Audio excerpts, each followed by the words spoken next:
So I'm going to read you a pretty new piece called Locked and Loaded. I gave it up at 12, pushed through, no bloody hymen, somebody already figured it out. Old granddad and Pepsi lubed relations. I was always trying to get close to guys. That first fumble and kiss, the unzipping and inserting, the best part. I gave it away freely for about 20 years, and it's not that I didn't come or no, sometimes they loved me.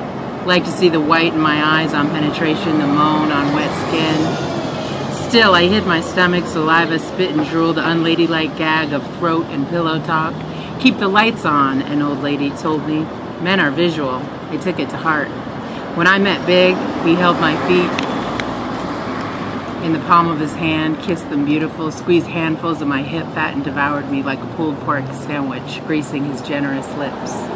I was sprung not just on him, on the way he made me want to be him, see myself through his eyes, live in my skin for the first time, my chin wet, looking up at him, calling me his good girl. I wanted to be that. By the time I met Mr. Price, I had sensuous under my belt, but wanted him for his good job, well-read hipness. He wasn't a good kisser, but I knew I could maybe work with it. Eventually left him because he left me, always chasing a boy, not ready to love the woman I had become.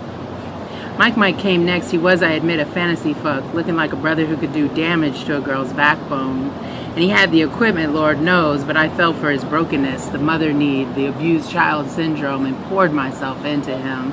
But the sex, God, the sex made me cry, left me fat and horrible, clumsy and fantasizing, desperate and jacking off. I couldn't leave him, being that I was his mother, woman, his everything person, and when I slipped and fell onto a body young, hard, and gifted, got sucked into lips and lifted back into desirability, with it all the head fucks, and then, worst of all, got busted.